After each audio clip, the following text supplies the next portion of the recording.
Hello అండి, welcome to my channel. ఇవాళ content వచ్చేసి శనిదేవుడి షార్ట్ స్టోరీ అండి. మేము ఇప్పుడు దగ్గరలో ఉన్న శివాలయం టెంపుల్కి వచ్చేసాం. ఈ గుడిలో నవగ్రహాలు ఉన్నాయి. అప్పుడప్పుడు శనిదేవుడికి మేము పూజ చేసుకోవాలనుకుంటే శనివారం రోజు విజిట్ చేస్తూ ఉంటాము. ఇవాళ ఆయన గురించి కొన్ని విషయాలు తెలుసుకుందాం. శనిదేవుడు సూర్యదేవుడి కుమారుడు. మనలో చాలామంది శనిదేవుడి పేరు చెప్తేనే కొంచెం భయపడుతూ ఉంటారు. ఎందుకంటే శని ప్రభావం పడితే ఇబ్బందులు పడాల్సి వస్తుందని అనుకుంటూ ఉంటారు. అయితే తెలుసుకోవాల్సిన విషయం ఏంటంటే ఆయన మంచి చెడు రెండింటి ప్రభావం చూపించగలడు. ఎలా అంటే మనం ఎప్పుడైతే ధర్మబద్ధమైన మంచి పనులు చేస్తూ ఉంటామో వాటికి మంచి ఫలితాలను ఇస్తూ ఉంటాడు.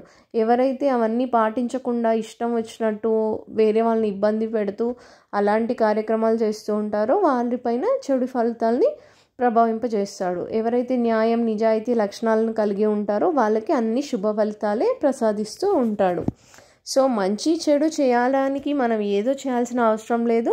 ఏదైనా ఒక పని చేసేటప్పుడు దానివల్ల ఎంతమంది ఇబ్బంది పడాల్సి వస్తుంది, దానివల్ల ఎవరికైనా నష్టం జరుగుతుందా, ఎవరికైనా అన్యాయం జరుగుతుందా, ఇది తప్పు కదా అని మన మనసు ఖచ్చితంగా తెలుస్తుంది. అలాంటి టైంలో కొంచెం ఆలోచించి నిర్ణయం తీసుకొని ఆ పనిని చేస్తే ఏ ప్రాబ్లం ఉండదు. అయితే మనం ఏ దేవుణ్ణి ప్రార్థించాలన్నా వాళ్ళకి ప్రీతికరమైనవి తెలుసుకొని వాటితో వాళ్ళని మనం పూజిస్తే చాలా శుభ ఫలితాలు ఉంటాయి కదా. అలానే శనిదేవుడికి అత్యంత ప్రీతికరమైన రోజు శనివారం. ఆ రోజు ఎవరైతే నల్ల నువ్వులు సమర్పించి నువ్వుల నూనెతో అభిషేకం చేస్తారో వారిపై శని దోషం అసలు ఉండదని, దోషం నుండి విముక్తి కూడా లభిస్తుందని పెద్దలు చెప్తూ ఉంటారు. ఇలా శని భగవానుడి గురించి చాలా స్టోరీసే ఉన్నాయి. అయితే ఇప్పుడు హనుమంతుడు శనేశ్వరుడికి సంబంధించి ఒక షార్ట్ స్టోరీని మనం తెలుసుకుందాం. హనుమంతుడి భక్తులపై మాత్రం శనీశ్వరుడి ప్రభావం అస్సలు ఉండదట. ఎందుకంటే దానికి ఒక కథ ఉంది. రావణుడి చెరలో శనీశ్వరుడు బందీగా ఉన్నప్పుడు శనీశ్వరుడిని హనుమంతుడు చెరలో నుండి విడిపించి విముక్తిని కలిగించాడట. దానికి కృతజ్ఞతతోనే శనీశ్వరుడు హనుమ భక్తులందరికీ కూడా నేను ఎలాంటి కీడును తలపెట్టనని ఆ రోజు ప్రమాణం చేశాడట. సో ఎవరెవరైతే ఆంజనేయ స్వామిని పూజిస్తూ ఉంటారో వాళ్ళందరికీ కూడా శనీశ్వరుడి ఆశీర్వాదాలు ఉంటాయి. దీంతో పాటు నాకు ఇంట్రెస్ట్ ఉండి నేను తెలుసుకున్న ఇంకొక స్టోరీ ఏంటంటే శనిదేవుడికి ఈశ్వర అనే పేరు ఎలా యాడ్ అయ్యి ఉంటుంది అని నాకు తెలుసుకోవాలనిపించింది. సో దానికోసం చూస్తున్నప్పుడు నాకు ఈ కథ దొరికింది. శనిదేవుడికి శనీశ్వర అనే పేరు ఎలా వచ్చిందంటే ఒకరోజు కైలాసంలో నారదుడు శివుని ముందుకొచ్చి నవగ్రహాలన్నిట్లో శనిగ్రహ ప్రభావం గురించి చాలా గొప్పగా చెప్తాడు.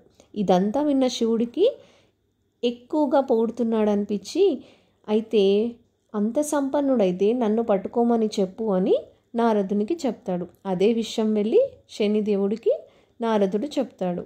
దానికి శనిదేవుడు అంగీకరిస్తాడు. శని ప్రభావం పడకుండా ఓ మర్రి చెట్టు తొర్రలో వెళ్ళి కూర్చుంటాడు శివుడు. తెల్లారాక ఎదురుగా చూస్తే శని ప్రత్యక్షమై శివుడికి నమస్కరించి నా ప్రభావం వల్ల కైలాసంలో ఉండాల్సిన తమరు అడవుల పాలయ్యారు స్వామి అని ఎంతో వినయంగా చెప్తాడు. అతని సమయస్ఫూర్తికి మెచ్చి ఈ రోజు నుంచి తమతో పాటు ఈశ్వర అనే శబ్దం శనికి కూడా వర్తిస్తుందని వరాన్నిస్తాడు. అలా శనిదేవుడికి శనీశ్వర అనే పేరు వచ్చింది. ఇప్పుడు పూజ విషయానికి వస్తే నవగ్రహాలకు ఫస్ట్ మనం ప్రదక్షిణాలు చేసేటప్పుడు 9 ప్రదక్షిణాలు చుట్టూ తిరుగుతాం. ప్రదక్షిణాలు చేసేటప్పుడు నవగ్రహ మంత్రాన్ని చదువుతూ చేస్తూ ఉంటారు జనరల్గా. ఆ మంత్రం ఏంటంటే ఆదిత్యాయ సోమాయ మంగళాయ బుధాయ చ గురు శుక్ర శనిభ్యశ్చ రాహువే కేతవే నమః. ఈ మంత్రాన్ని జపిస్తూ 9 ప్రదక్షిణాలని చేస్తాం. నవగ్రహ ప్రదక్షిణాలు చేసే ముందు లోపలికి వెళ్ళే ముందు సూర్యభగవానుని చూస్తూ వెళ్తూ ఉంటారు. తర్వాత అంతా పూజ చేసిన తర్వాత బయటికి వచ్చేటప్పుడు వెన్ను చూపించకుండా బయటికి వస్తారు. నవగ్రహాల ప్రదక్షిణ పూజ అంతా అయిపోయిన తర్వాత అదే గుడిలో ఉన్న మిగతా దేవుళ్ళందరినీ దర్శించుకోవడం కోసం కాళ్ళు చేతులు కడుక్కొని దేవుళ్ళని దర్శించుకోవడానికి వెళ్తాం. సో ఇవ్వండి నాకు తెలిసిన శనీశ్వర దేవుడి చిన్న స్టోరీస్. శనీశ్వర దేవుడు మన కర్మ ఫలితాలని బట్టే ఆయన అనుగ్రహం ప్రభావం చూపిస్తూ ఉంటాడు. ఇదండి ఇవాల్టి వీడియో. నాకు తెలిసిన శనీశ్వరుడి దేవుడి చిన్న చిన్న స్టోరీస్ని నేను మీతో షేర్ చేసుకున్నాను. Thank you so much for watching this video. Please like, share and subscribe. మీకు ఈ వీడియో కనుక నచ్చినట్టయితే మీ ఫ్రెండ్స్తో కూడా షేర్ చేయండి. Thanks for supporting.